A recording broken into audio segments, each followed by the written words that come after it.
বিসমিল্লাহির রহমানির রহিম। আসসালামু আলাইকুম। আশা করছি তোমরা সবাই ভালো আছো। আমিও আল্লাহর রহমতে ভালোই আছি। আজকে আমি পিজিএসসি অনলাইন ক্লাসে তোমাদেরকে সবাইকে স্বাগত। আজকে আমি ষষ্ঠ শ্রেণীর বিজ্ঞান বিষয় নিয়ে আলোচনা করব। সপ্তম অধ্যায় কি আছে আমরা একটু দেখি। সপ্তম অধ্যায়টা হচ্ছে পদার্থের বৈশিষ্ট্য এবং বাহ্যিক প্রভাব। এই অধ্যায়ে আছে। এই অধ্যায়ে আমরা এগুলো সংক্ষেপে আলোচনা করার চেষ্টা করব। এখানে কিছু তোমরা ছবি দেখতে পাচ্ছ। এই ছবিগুলোর সাথে আমরা দৈনন্দিন জীবনে ওতপ্রোতভাবেই জড়িত। প্রথম ছবিটিতে দেখা যাচ্ছে কিছু রান্নার সামগ্রী, কিছু চামচ, হাঁড়ি পাতিল এগুলো। দ্বিতীয় চিত্রটিতে দেওয়া আছে কিছু ফল, খাদ্য সামগ্রী। এর পরেরটিতে আছে বইপত্র, চশমা এগুলো। এরপরে আছে কিছু কাপড় চোপড়। এরপরে আছে ফুটবল, কিছু গহনা, চুড়ি, হাতে চুড়ি, চকচকে বস্তু। এরপরে আছে ভোজ্য তেল। এগুলো সবগুলোই আমরা দৈনন্দিন জীবনে ব্যবহার করে থাকি।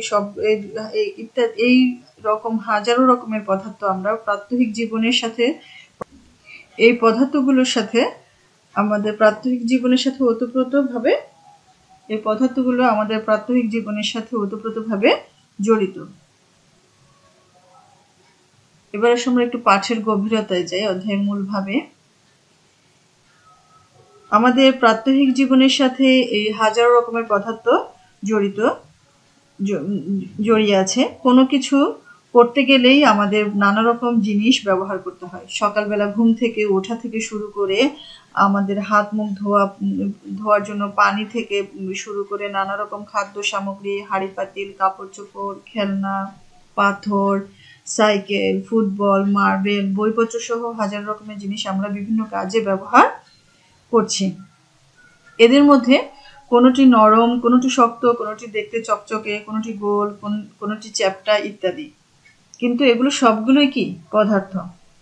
এগুলো সব কয়টি জায়গা দখল করে এবং প্রত্যেকেরই কি ভর আছে। তাহলে পদার্থ আমরা কিভাবে, পদার্থ কি আমরা সংজ্ঞা হিসেবে দিতে পারি যে যা জায়গা দখল করে এবং যার ভর আছে তাকে আমরা পদার্থ বলতে পারি। পৃথিবীতে হাজারো রকমের পদার্থ রয়েছে এবং তাদেরকে নানাভাবে শ্রেণীবিন্যাস করা হয়েছে। এর একটি শ্রেণীবিন্যাস হলো পদার্থের অবস্থার উপর ভিত্তি করে শ্রেণীবিন্যাস করা হয়েছে। আমরা উদাহরণস্বরূপ একটু বলতে পারি যে এক টুকরা বরফ নিয়ে একটি পাত্রে রেখে দিলে কি ঘটতে পারে। আমরা একটু বলতে পারি যে এটি পানিতে পরিণত হবে। আবার ওই পানিকে তাপ যখন দিব তা বাষ্পে পরিণত হয়। যখন বরফ আকারে থাকে তখন এটিকে বলা হয় কঠিন অবস্থা। পানির আকারে থাকলে তখন এটিকে বলা হয় তরল অবস্থা। আবার বাষ্প আকারে থাকলে সেটাকে বলা হয় গ্যাসীয় অবস্থা। তাই অবস্থা ভেদে পদার্থকে কয় ভাগে ভাগ করা যায়? 3 ভাগে। আমরা একটু দেখি পদার্থকে অবস্থা ভেদে কয় ভাগে ভাগ করা যায় একটু দেখি। পদার্থ তাহলে কঠিন 3 ভাগে যেগুলো ভাগ করা যায় কি কি? কঠিন, কিছু কঠিন বস্তু, কঠিন পদার্থ, তরল। এখানে আমরা দুধ দেখতে পাচ্ছি, পানি, ভোজ্য তেল একটু আগে দেখেছি, সেটাও কি তরল পদার্থ। আমরা যে ফলের জুসগুলো খাচ্ছি, শরবতগুলো খাচ্ছি, সেটাও কি তরল পদার্থ।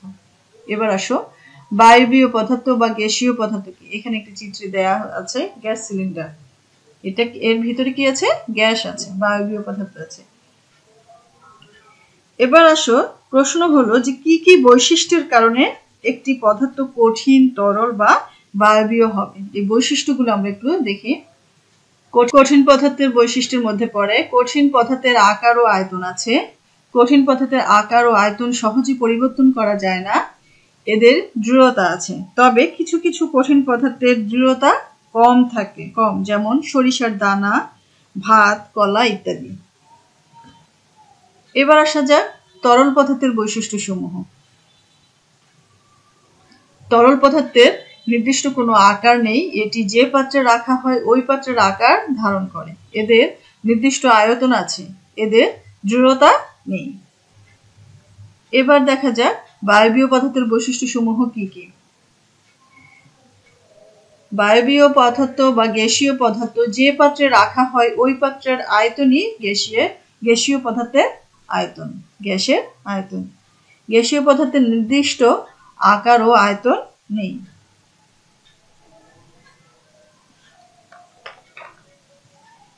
এছাড়াও পদার্থকে যেসব বৈশিষ্ট্যের ভিত্তিতে শ্রেণীকরণ করা যায় তা হলো ঘনত্ব, পদার্থের ঘনত্ব, কাঠিন্য, নমনীয়তা, তাপ পরিবাহিতা ও বিদ্যুৎ পরিবাহিতার উপরও এগুলো সব ভাগও শ্রেণীকরণ করা হয়। তাহলে আমরা এই পার্টটি অধ্যায়টি ভালো করে পড়লেই আমরা আসলে এই ক্লাসটি মূলত তোমাদের অ্যাসাইনমেন্ট তৈরিতে সহযোগিতা করার জন্যই এই অনলাইন ক্লাসটি আমরা নিচ্ছি।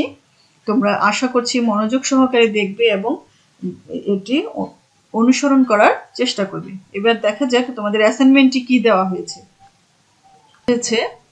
দুটি ছবি দেখতে পাচ্ছি আমরা। প্রথম চিত্রে দেয়া আছে জ্বলন্ত মোমবাতি এবং দ্বিতীয় চিত্রে দেয়া আছে বরফের টুকরা। প্রশ্ন দেওয়া হয়েছে কয়েকটি।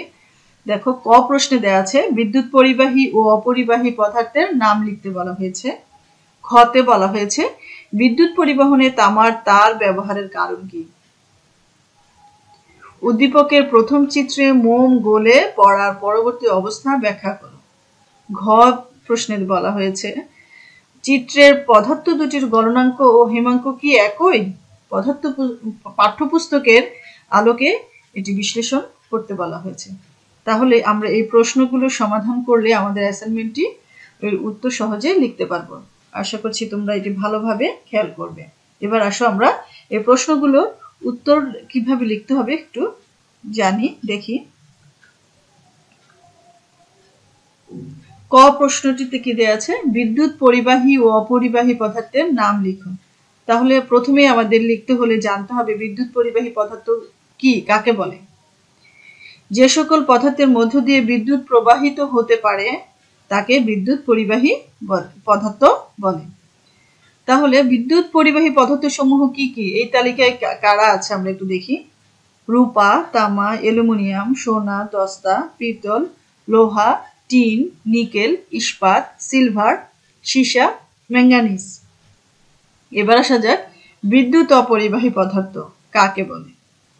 যে সকল পদার্থের মধ্য দিয়ে বিদ্যুৎ প্রবাহ করতে পারে না তাকে বিদ্যুৎ অপরিবাহী পদার্থ বলে। তাহলে কোন কোন পদার্থের মধ্য দিয়ে বিদ্যুৎ প্রবাহিত হতে পারে না আমরা একটু দেখি। শুষ্ক বায়ু, শুকনো কাপড়, শুকনো কাঠ, কাঁচ, এবনাইট, অ্যাসবেস্টস, তেল, অনুসিক্ত কাগজ, শুকনো কাগজ, পলিথিন, চীনামাটি, রাবার, স্লেট পাথর, মার্বেল পাথর, বার্নিশ করা মিহি কাপড়। এইগুলো লিখলেই আমাদের কয়ের আনসার হয়ে যাবে।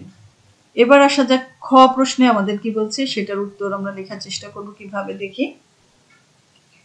বিদ্যুৎ পরিবহনে তামার তার ব্যবহারের কারণ কি সেটা আমাদের দেওয়া হয়েছে। আমরা কারণটা কি সেভাবে কিভাবে লিখবো সেটা একটু দেখি। আমরা জানি যে বিদ্যুৎ এক প্রকার শক্তি। বিদ্যুৎ শক্তিকে স্থানান্তর বা পরিবর্তন করতে চাইলে অবশ্যই মাধ্যমের দরকার পড়বে। বিদ্যুৎ প্রবাহের এই মাধ্যমটিকে বলা হয় পরিবাহী। পরিবাহী হলো যার মধ্য দিয়ে অতি সহজে বিদ্যুৎ প্রবাহিত হতে পারে। এক্ষেত্রে তামা হলো একটি উত্তম ধাতব পরিবাহী। তামা বিদ্যুৎ সুপরিবাহী, দামে সস্তা, সহজলভ্য, সহজে কাটা যায় কিংবা জোড়া দেওয়া যায়। অ্যালুমিনিয়ামও কি বিদ্যুৎ সুপরিবাহী, কিন্তু তাতে অ্যালুমিনিয়াম অক্সাইড তৈরি হয় যা পরবর্তী সময়ে বিদ্যুৎ প্রবাহে বাধা দেয়। রূপাও কি বিদ্যুৎ সুপরিবাহী কিন্তু অনেক দামি।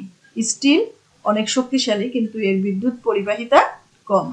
তাই সব দিক থেকে বিচার করলে দেখা যায় যে বৈদ্যুতিক তারে তার ব্যবহার করলেই সবচেয়ে সুবিধাজনক। এইটুকু লিখলেই আমরা আমাদের ক্ষয়ের উত্তর লিখতে পারবো, ক্ষয়ের সমাধান করতে পারবো। এবার আসো গতে বলা হয়েছে উদ্দীপকের প্রথম চিত্রে মোম গলে যাবার পরবর্তী অবস্থা ব্যাখ্যা করো। উত্তরটি আমরা কিভাবে লিখব। উদ্দীপকের প্রথম চিত্রে আমরা একটি প্রজ্বলিত মোম দেখতে পাই।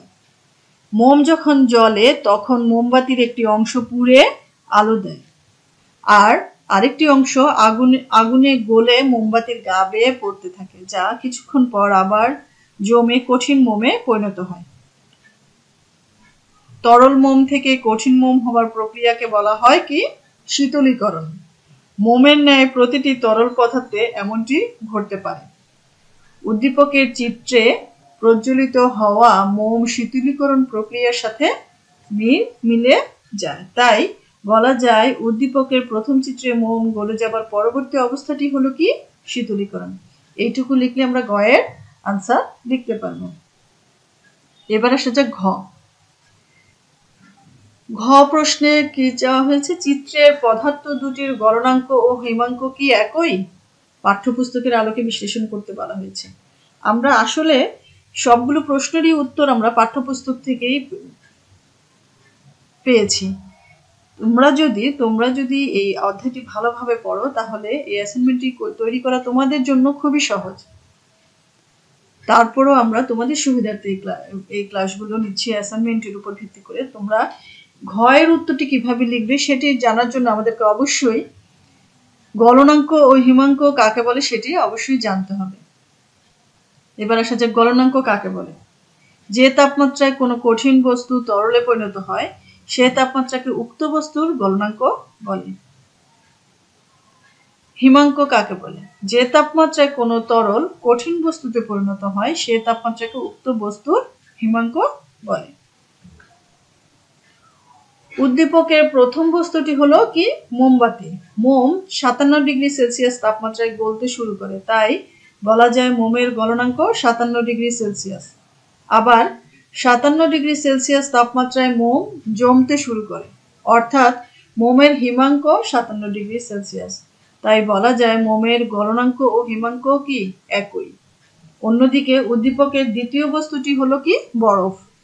বরফ 0 ডিগ্রি সেলসিয়াস তাপমাত্রায় গলতে শুরু করে, তাই বলা যায় বরফের গলনাঙ্ক হলো 0 ডিগ্রি সেলসিয়াস। আবার পানি 0 ডিগ্রি সেলসিয়াসে জমে বরফে পরিণত হয়, অর্থাৎ পানির হিমাঙ্ক 0 ডিগ্রি সেলসিয়াস। তাই বলা যায় বরফের গলনাঙ্ক ও হিমাঙ্ক কি? একই। পদার্থ যে পরিমাণ শক্তি গ্রহণ করে তরলে পরিণত হয় সে পরিমাণ শক্তি অপসারণ করে কঠিনে পরিণত হয়। তাহলে উপরোক্ত আলোচনার প্রেক্ষিতে আমরা লক্ষ্য করলে দেখতে পাই যে বরফের গলনাঙ্ক ও হিমাঙ্ক 0 ডিগ্রি সেলসিয়াস আর মোমের গলনাঙ্ক ও হিমাঙ্ক কি? 57 ডিগ্রি সেলসিয়াস। অর্থাৎ চিত্রের পদার্থ দুটির স্বতন্ত্রভাবে গলনাঙ্ক ও হিমাঙ্ক কি? একই। কিন্তু পদার্থ দুটিকে আলাদাভাবে তুলনা করলে দেখা যাবে যে দুটি পদার্থের গলনাঙ্ক ও হিমাঙ্ক কি? আলাদা। মোমের গলনাঙ্ক ও হিমাঙ্ক 57 ডিগ্রি আর বরফের গলনাঙ্ক ও হিমাঙ্ক কি? 0 ডিগ্রি।